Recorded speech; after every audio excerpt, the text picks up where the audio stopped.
Malam itu, saat hujan deras mengguyur, aku duduk di sofa tua di rumahku, mendengarkan suara air yang jatuh di atap.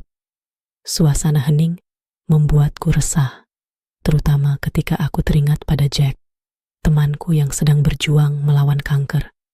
Sudah beberapa hari dia tidak menghubungiku, dan aku mulai merasa cemas. Saat aku menunggu, ponselku bergetar. Di layar muncul nama yang membuatku terkejut. Martha. Suaranya terdengar samar dan penuh kesedihan. Tolong, bawa Jack pulang. Dia terjebak. Pintanya, suaranya hampir tak terdengar di antara suara hujan. Rasa bingung dan takut menghimpitku, tetapi rasa ingin tahuku mendorongku untuk pergi ke rumah Jack. Begitu aku tiba di rumahnya, suasana terasa aneh dan sunyi. Semua barang di tempatnya, namun ada sesuatu yang tidak beres. Ketika aku mengetuk pintu, seolah-olah ada yang mengundangku masuk tanpa suara. Begitu aku melangkah ke dalam, ruangan dipenuhi bayang-bayang yang tampak menantiku.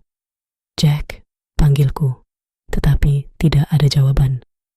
Suara hujan menggema, menambah rasa hampa yang mengelilingiku. Aku menjelajahi setiap sudut rumah, tetapi hanya menemukan kesunyian.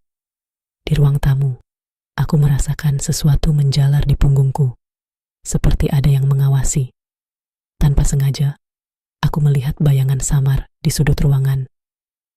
Ketika aku mendekatinya, sosok perempuan muncul, wajahnya buram dan penuh duka. Dia tidak bisa kembali, katanya dengan suara bergetar. Dia terperangkap di antara dunia ini dan yang lain. Aku tertegun, ketakutan melanda diriku. Siapa kau? Tanyaku. Namun dia hanya menggelengkan kepala, seolah tidak bisa menjelaskan. Suara Jack tiba-tiba memanggilku. Tolong, bantu aku. Rasa panik meluap di hatiku. Aku berlari menuju basement. Dorongan untuk menemukan jawaban semakin kuat. Pintu basement terbuka dengan keras, mengungkapkan kegelapan yang menakutkan di dalamnya. Dengan hati berdebar, aku menuruni tangga, menemukan altar kecil dengan foto Jack dan lilin yang menyala. Aku di sini, Jack. Tolong, katakan padaku di mana kamu. Teriakku, tetapi suaraku hanya teredam dalam kesunyian. Di dalam kegelapan, aku mendengar desah napas yang menyakitkan, dan bayangan Jack muncul di hadapanku. Wajahnya terlihat lelah, seolah-olah dia berjuang melawan sesuatu yang tidak bisa dilawan. Aku tidak bisa kembali, katanya. Suaranya penuh kepedihan. Tapi kamu harus pergi. Jangan terperangkap di sini. Hatiku hancur saat aku merasakan kehampaan yang mendalam. Tapi aku tidak akan meninggalkanmu. Kami bisa melawan ini bersama. Teriakku, berusaha meraih tangannya.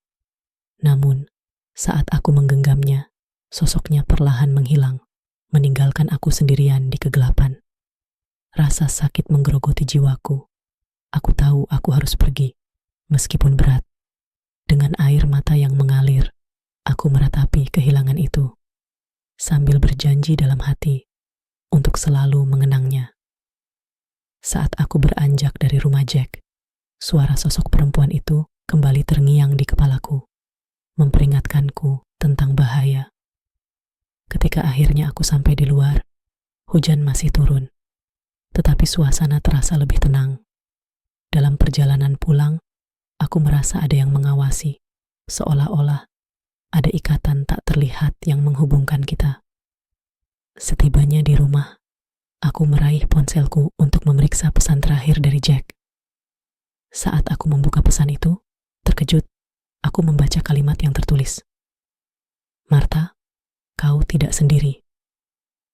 Hatiku bergetar, dan saat itu juga aku menyadari bahwa suara yang memanggilku selama ini adalah ibu Jack, Martha.